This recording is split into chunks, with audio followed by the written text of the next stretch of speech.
At this point, it's been almost a year since I've done any real work to my International, but today, that's going to change. At last, I found a transmission to put into my International. This is not that transmission. This is my first attempt. It's a Clark 285V, and it's a 5-speed, non-overdrive, heavy-duty truck transmission that will bolt up behind a big block shaft.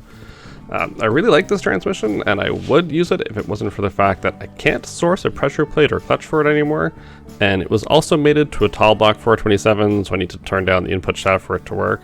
So the search continued, and eventually I settled on this. It's an SM465. 465s have an excellent reputation as a long-lasting and reliable heavy-duty truck transmission. But, like the other transmissions, it lacks an overdrive gear, and this one only has 4 forward speeds, one of which is a low gear. But hey, when you're geared at 6.5 to 1 in the rear end anyway, all gears are low gears. But I didn't just get a transmission. I also bought most of the parts I'll need to get my engine and transmission mounted together and situated in the truck. Included in this beautiful package from Summit are a weighted flight wheel for an externally balanced 454 along with a brass pilot bearing, a 12-inch diaphragm style pressure plate and clutch, as well as a throw-out bearing, and a universal engine crossmember for a big block Chev, complete with engine mounts and hardware. The only thing I'm actually missing here is a crossmember for the transmission, but I'll need to see how much of a drop that transmission will need to sit level before I buy it and put it in the truck. So now that we've taken a look at our transmission and all the parts that go with it, we should probably take a look at the engine that I purchased for this project. I've actually had the Chevy 454 for just over a year now, but I haven't shown it much on camera. I don't know the exact history of this big block, but I do know that it's seen some upgrades and rebuilds over the years, and that the truck was running when it was removed. What I do know is that the engine has an Edelbrock carburetor, an aluminum D-badge intake, HEI ignition, and has been rebuilt at some point in his life, as indicated by the gasket material and cross-hatching I can see in the cylinder walls. At least, I hope that's cross-hatching and not just scarring on the cylinder walls. Now, if you're worried about the engine sitting for a year, don't be. I filled up the cylinders with Marvel Mystery Fluid when I first got it, and I turn it over every now and again just to make sure that it hasn't seized. It rotates smoothly and seems to have good compression. So just one more thing I wanted to mention about this block before we move on to putting it all together is that this block actually used to sit in front of an automatic transmission, which means there's going to be a few little things we need to convert here in order to make it all fit together. Here is the old flex plate and torque converter that were on the back of the engine. I cut those off a while ago off camera, and I mean literally cut them off because the bolts had stripped out. Now, I do actually have an extra flywheel for a big block Chev. You'll see this guy there. He will fit onto my crank, but this is off a 427, which is internally balanced, and that's no good to me because 454s are all externally balanced, and that's why we had to purchase the new one from Summit. So now that we've seen all of our pieces, it's time to start putting them all together so we can get them mocked up inside of the truck. Now, the first thing I need to do before I can put the flywheel on is I had to figure out how to get the pilot bearing that's inside of there out. So this is a trick I read online. Apparently you can use hydraulic pressure to force the bearing out without having to buy a tool, which is nice for me because I kind of like to do things on the cheap sometimes. So I filled that hole there full of a little bit of grease, and this extension tool roughly matches the diameter of the bearing, or bushing I guess really. And so we're going to try and push that in and hope that the grease gets in behind the bushing and pops it back out. So we'll see how that goes.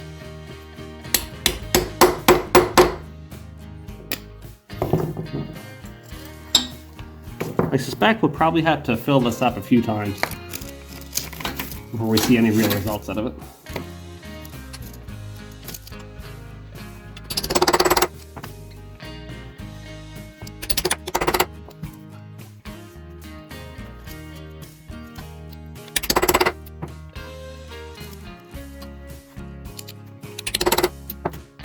Well, I can hardly believe it myself, but if you look under that crank, you will see there was no longer a pilot bushing.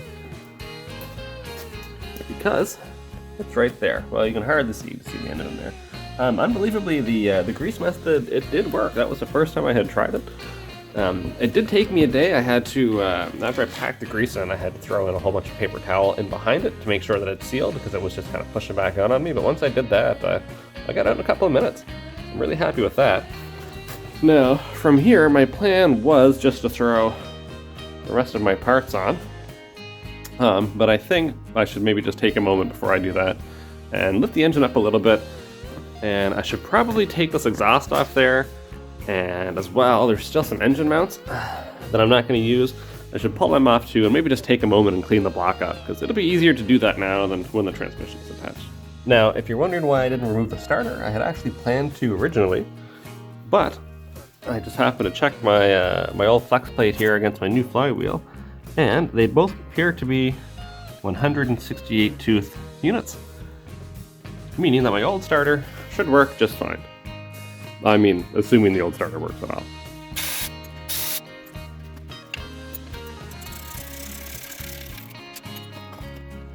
I was definitely pretty lucky with how easily the exhaust bolts came off there. They can be a real bear to remove, but these ones actually came out no problem at all.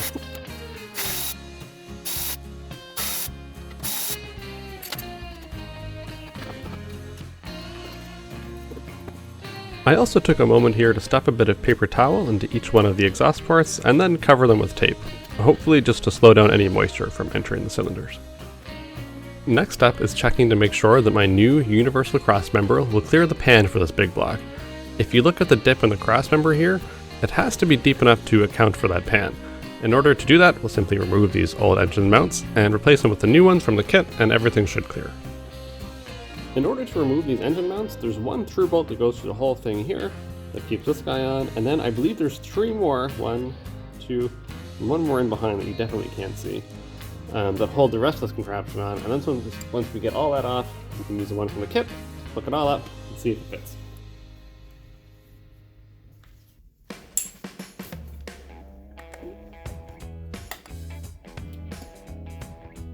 I don't get to use this tool very often. When I do, it's really handy.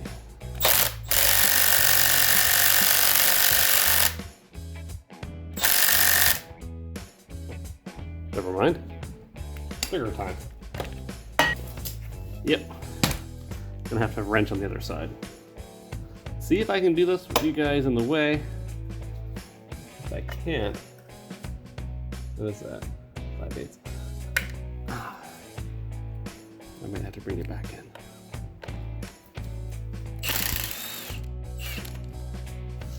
Oh, well.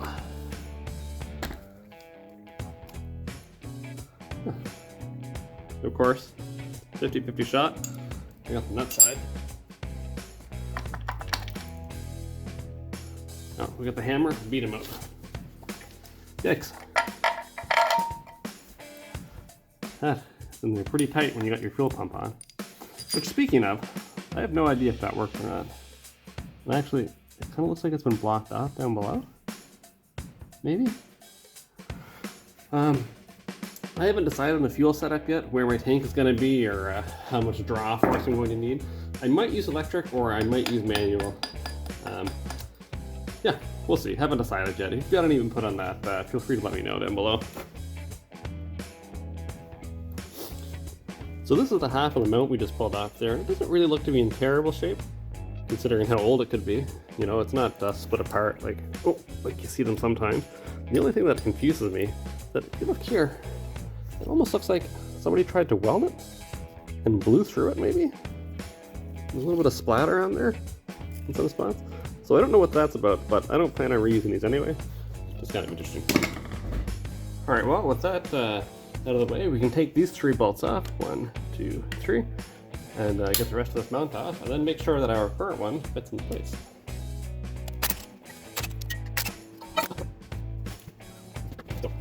So the idea now is that this mount should, hopefully, fit up, and it looks like it should, right there. Everything lines up. So I'll put him on there, and I'll do the same for the other side, then we'll move on to the next thing. We've got a little bit of a moment of truth thing going on here. See, I've got this cross member. He's already, I've got a bolt through keeping him on the other side. And we're just gonna test now and see if I put him up here and get that bolt through, come on. There we go. Clear the pan okay? Yes. Yes, it does. Excellent. Now it does sit at a bit of an odd angle. But I don't really think the angle it sits on matters. I think if I turn it around, I'd actually kick it in the other way, but then it would hit the pan. So I think this is probably fine. The hard points are here and on the other side, so I don't really care which angle that goes in under. So it looks really good. I'm gonna put since I never actually showed how that works. So basically it's got one of these feet, right, for either end.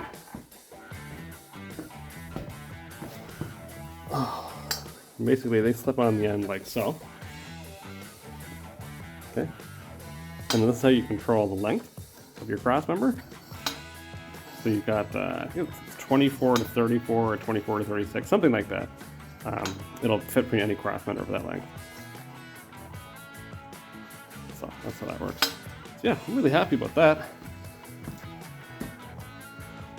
Yeah, things are moving along well. Well, a few days have passed and I've got my new pilot bushing here ready to go into my crane. This has been sitting in the freezer for a few days, but you know, it's below freezing in this garage right now anyway. So hopefully, the plan will just be able to put them in there, like so.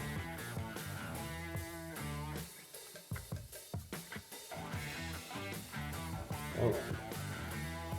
Now we will use the old one to beat him in until he's flat. That is the plan.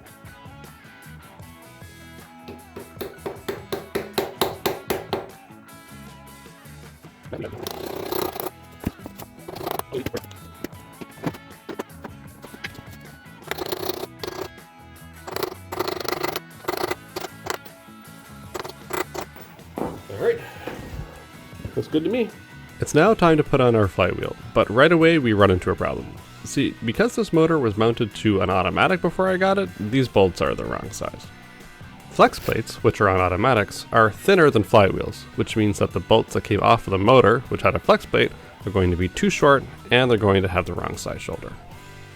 As luck would have it, I actually happen to have some of the correct size bolts from an old 427 I used to have. Sometimes it pays off to be a hoarder. I'll just clean them up and they should be as good as new. Now we'll take the old bolts out, put the flywheel on,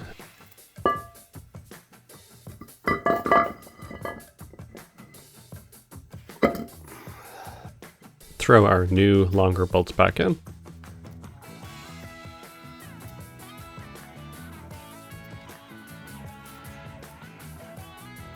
and torque the longer bolts first to 30 foot-pounds and then to 60 foot-pounds.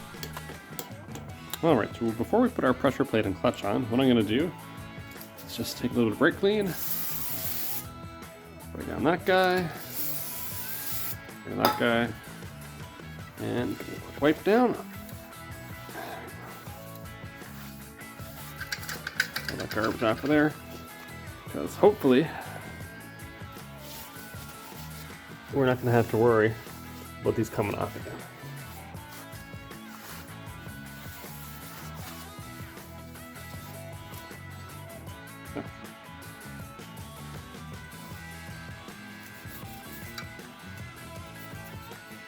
Now comes the part I've been looking forward to least of all. I need to use my tiny little spaghetti arms to fandangle this pressure plate and clutch and to align it with the bolt holes on the flywheel and secure it with a few bolts.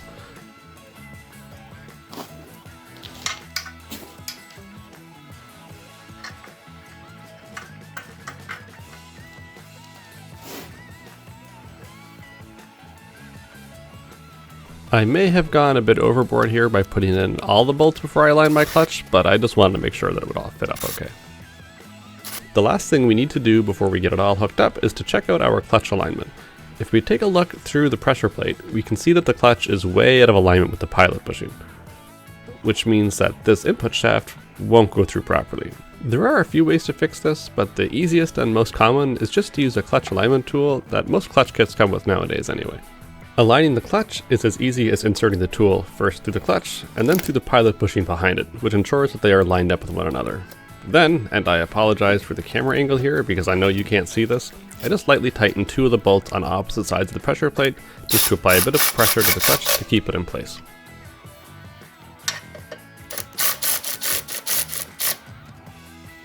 And from here, it's just a matter of tightening the bolts down to spec, which was 35 pounds. I did this in 3 increments, first to 10, then 22, then 35, just to minimize the uneven pressure on the clutch and hopefully prevent it from moving. We'll give it a quick check with the alignment tool when it's all done, just to be sure that it didn't move on us. And it looks fine. And finally, that brings us to where we can bring the engine and transmission together, at least temporarily. Once they're together, we should be able to measure them to determine how much of a drop our transmission crossmember will need in order to mount everything up nice and straight.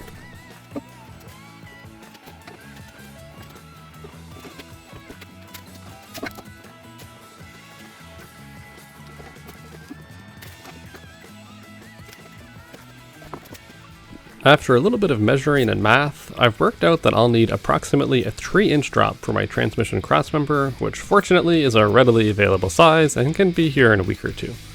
Unfortunately, it doesn't look like I'll have the chance to put our new drivetrain in anytime soon.